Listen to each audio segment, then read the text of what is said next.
And as the nation does pause to remember men like Story, fallen men and women who sacrificed their lives in service, it's a day whose meaning spans far beyond placing flowers in graves.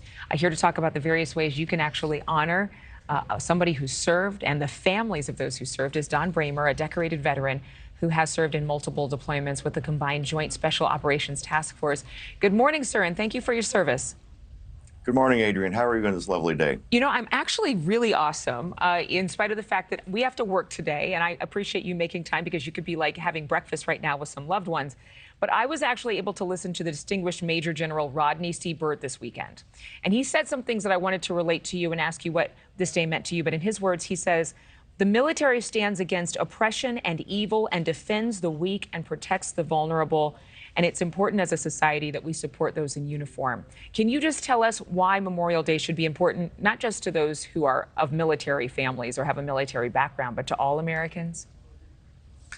You know, that's a really good way to put things. And, you know, to protect the weak, the vulnerable, and the oppressed, there are people in that category here in the United States and all over the globe.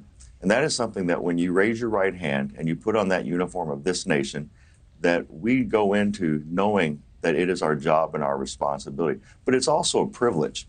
And I think people forget about that when you're part of that 1% of the United States that raises its right hand and volunteers, not like many countries who are told, but volunteers to defend freedom across the globe.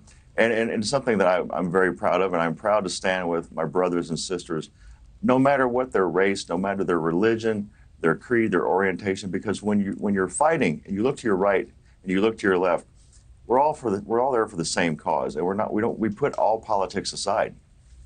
You'd think that would be enough. You'd think it would be enough to put politics aside. I think it's fascinating that some people, any people, would be against the military because of politics or somehow not hold the same honor and respect in their heart because of policies made by a particular leader or a particular administration.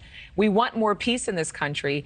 Isn't it important to remind people that those men and women, those brave soldiers who served, are actually part of peacekeeping efforts all around the globe? Those brave women, they're away from their families right now. As you say, instead of enjoying their breakfast, they're defending freedom. They're protecting those who are oppressed, who are trying to fight for their own freedoms. But yet we want to politicize our military and put social agendas first, but realizing that in most cases in the military, it's about communication and it's about respect. And I wish the rest of the country could take some of those values and those credos and respect themselves. Yeah. And what meaningful gestures do you think teach a younger generation about how important military service is? I mean, besides attending a parade, it's fun to be there, and that is such a vital part of a lot of our growing up. I know I attended military parades throughout my lifetime. But what else can we do, and what else can we teach this next generation? You know, one of the things I think we need to teach this next generation is service and selflessness. Mm-hmm. To learn and to go back to the values where we used to put our fellow man or woman before ourselves, that it's not about being selfish and not about how many likes you can get or how much you can be an influencer, but service to nation, service to neighbor, and service to the person right next to you, and realizing that this is the greatest country that God ever created, and yet we are still a very young nation. So sometimes we stumble, sometimes we fall, but we get back up, and we're still Americans. We are still Americans, and we are proud to be Americans. Thank you, Don Bramer. Thank you for watching. Go to newsnationnow.com to find NewsNation on your television provider. And don't forget to click the red subscribe button below to get more of NewsNation's fact-driven, unbiased coverage.